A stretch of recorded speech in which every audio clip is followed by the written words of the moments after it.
Hello everyone, this is People's Daily Studio, where prominent voices from China and around the world share their insights. I'm Vicky in Beijing. Joining us today is the iconic actor and singer Fei Xiang, also known as Kris Phillips. Welcome, Kris. Thank you, Vicky. It's a pleasure to be here at People's Daily Studio, and hello everybody. Kris, I know that you just wrapped up the film promotion for Creation of the Gods Part 1, Kingdom of Storms, at the 80s Venice Film Festival. What was it like for you? And could you please share some interesting experience with us? Sure. Actually, the film festival was a lot of fun. It was great to be in Venice, and especially to be able to show the film. Creation of the Gods Part 1, Kingdom of Storms, is the first film in a trilogy by director Fei Xiang. It's an epic, Chinese historical fantasy. But really, he's been working on this film for 10 years now. And just my own part in the film was, it took almost 2 years from beginning to end for filming, because we filmed all 3 films of the trilogy. So it was just such a great pleasure to finally be able to present the first film, and we did, and in Venice, and screened it. And I've just been very busy promoting the film all over the world, actually in London, Singapore, and also all over China, yes. So from what I have seen, the film has already surpassed $350 million at the box office nationwide, becoming a huge hit for Chinese fantasy movie based on classic works. If you have to describe this movie in one word, what would it be? I think I would probably choose the word epic. It's really the only word that can describe it, because it's just such a huge production. It really is. It is the most expensive film ever made in China. And I really think that this kind of film is very rarely made now. It's really much more like the old Hollywood blockbusters, those days of in Hollywood, early Hollywood, like Ben-Hur, Lawrence of Arabia, those David Lean films, very, very big productions, and where a lot of the sets are not CGI, they're not computer generated, they're actually physically constructed. So it's just such a massive production. So I would choose the word epic. So why you choose this one as your return to the home stage? Well, actually, because I really am, nearing the later part of my career. I started very young, 20 years old. This photo that you have on my set of me when I first appeared on China Central Television. Yeah, that's super Gala. cool. Oh my gosh, it's a young kid. But that was back in 1987. It was the first time I appeared on television in China. And since then, it's been 36 years. I know I'm 62 now. So I just really feel like at this stage of my career, I just have to choose the projects that really interest me. And if they're really something worth doing, I'm willing to spend the time. This one did it, right? And this production was worth it. At the time, Fei Xiang sent the film over to me. He sent the script, the 3 scripts for all 3 films. And he said, Kris, have a read of the script and tell me what you think. He didn't tell me what role he wanted me to do. Oh, really? No, he just said, just read the script and let me know what you think. And I read it, and I was so impressed by how well they had written it. It was just so well written, and especially the role of Yin Shou. And I really didn't dare to ask him if he would let me play that role. I was thinking, is it possible? Could it be that he's going to ask me to play this role? So Yin Shou will be your dream character. Oh my gosh, yes, yeah. It's such a well-written role. And the fact that the script was so well-written is not a surprise, because they spent 4 years writing the script for all 3 films. Because each film has to be complete and satisfying in itself, but also have a complete story arc for all 3 films from beginning to end. But it's necessary, because Feng Shen, Yan Yi, which is the historical classic that this film trilogy is based on, is such a revered piece of Chinese literature. You really cannot easily just go in and just make something out of it. It's so complex and long. The source material has 100 chapters and hundreds of characters. So it took them 4 years to write the script for all 3 films. Yeah. Yeah, the creation of the gods is based on the 16th century Chinese novel Feng Shen Yan Yi, That's or right. The Investiture of the Gods. People tend to draw comparisons to a classic Hollywood film series, The Lord of the Rings, since Yes. both of them were adapted from the classic fantasy literature. That's right. And also, the film consultant of Creation of the Gods is Barry Osborne, who Yes. also served as the producer of The Lord of the Rings. That's right, yes. So, what do you think is the most innovation aspects for Creation of the Gods compared to The Lord of the Rings? I think that with Lord of the Rings, really, Barry was very fortunate because the source material was already split into 3 books. That's right. So Yeah. it was very convenient for him. I mean, you know, Lord of the Rings was also an epic production. I mean, it wasn't easy at all. But at that time, you know, he was able to make the 3 films exactly according to the 3 books that J.R.R. Tolkien had written. And they adapted very well into films. It was not easy, but I think that the biggest challenge they had was really how to satisfy the people that respected and loved the source material so much. And I think that with Lord of the Rings, the greatest success was that all of those people who loved the books so much, when they saw the film, they said, oh, you know, yes, this Like is... Harry Potter. Yes, like Harry Potter. Yeah. So, oh, this is what we thought it would. It satisfies us. It's everything we wanted it to be. You know. So when we were doing Creation of the Gods and preparing it, we really had that, you know, pressure as well. You know, of how are we going to adapt this classic of Chinese literature. But I think that this time, Wu'ershan really made some excellent decisions. The screenwriters, really, they made some adaptations to the story that updated the whole story for modern audiences. And they told the story from a point of view that would make it interesting for audiences to watch. It's actually a very entertaining film. All 3 films of the trilogy, they're very gripping narrative of, it's a coming of age story for the young warrior, Jifa.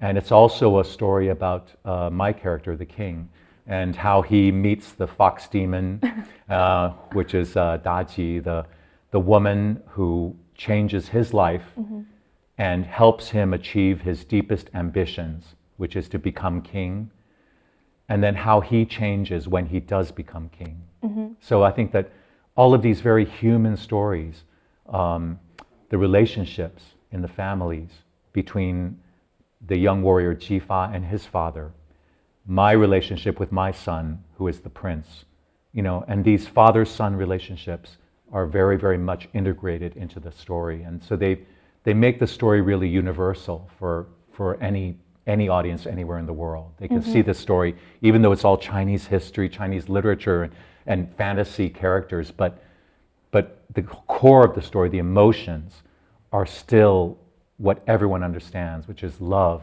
family, duty, honor.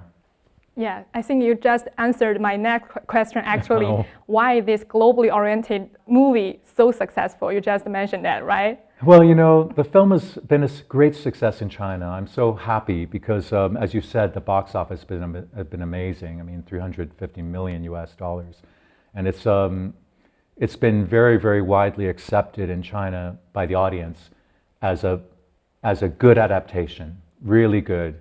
And it's satisfying for the audience to watch. They love the film, they love the characters. So that's everyone in our team is so happy. You know, I think for the global audiences, it's a bigger challenge for us to introduce this story, to introduce these characters. Because for them, they don't understand, they've never met Daji, the fox demon. That's right. This beautiful woman who was released after hundreds of years of thousands of years imprisonment. She's released and she inhabits the body of a dead princess.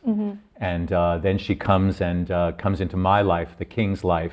And so all these characters and how for Chinese audiences, they're so familiar, they don't need to have much introduction. But for Western audiences, it's all new.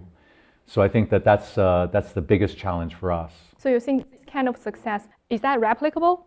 I think it can be, but I think that really we have to, when we're filming Chinese stories, of course, you know, we have to satisfy the Chinese audience.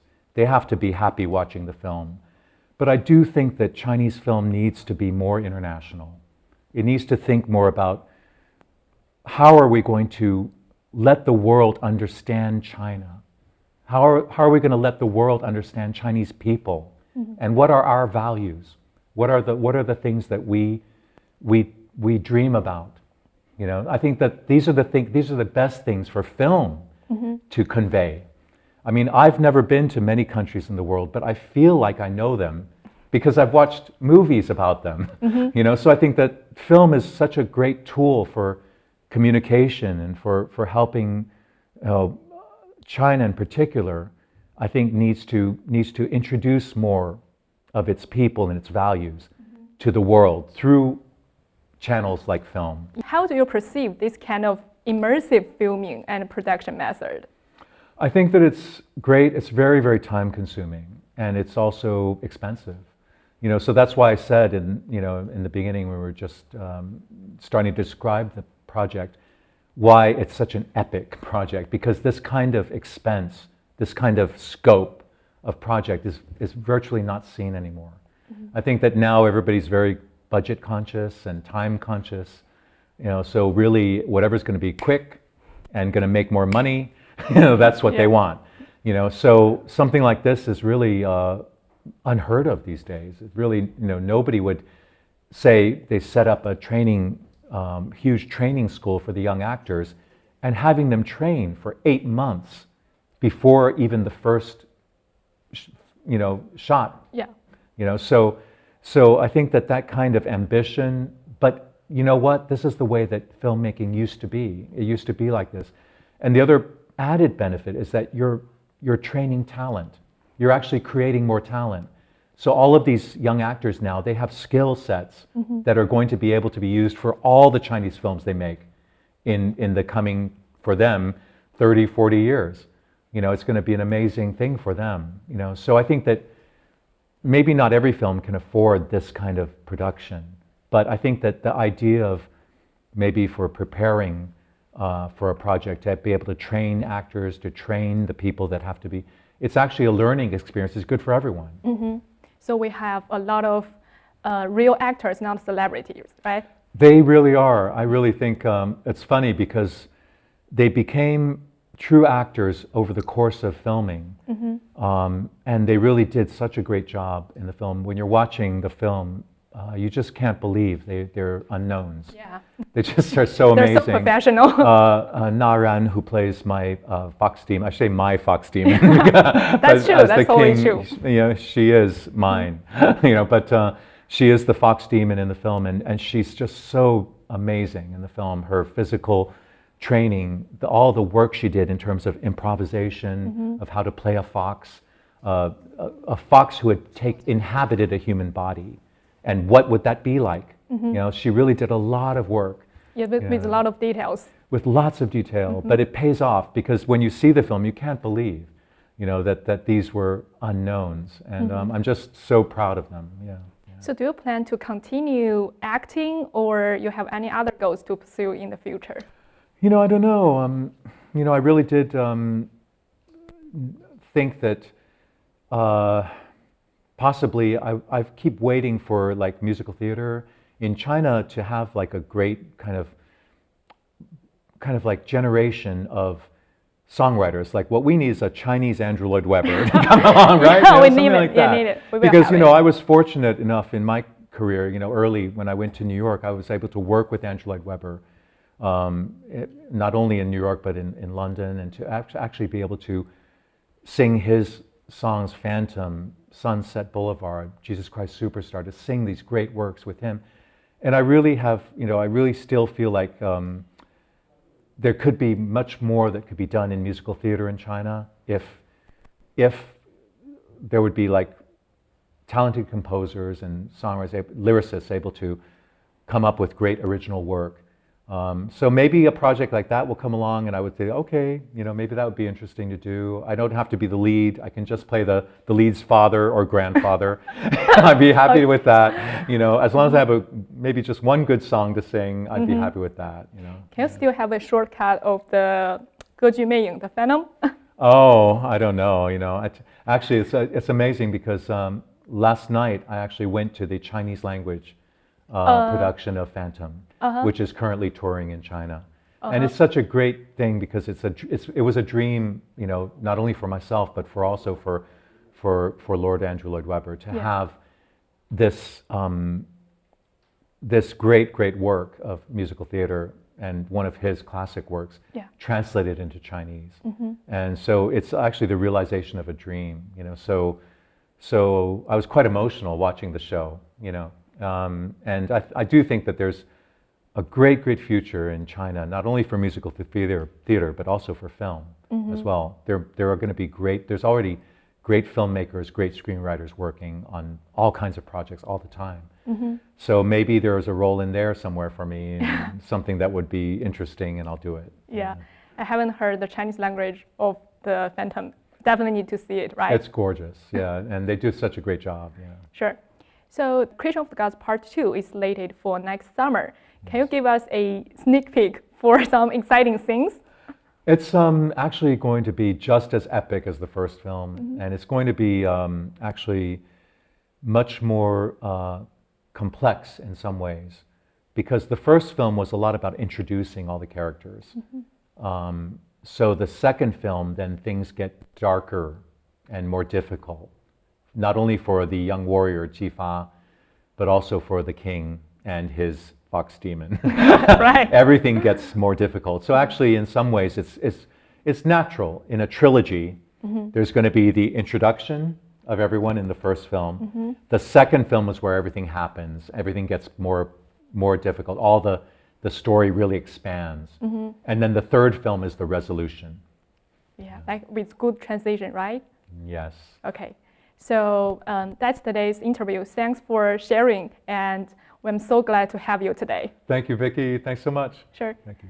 This is today's People's Daily Studio. Stay tuned and see you next time.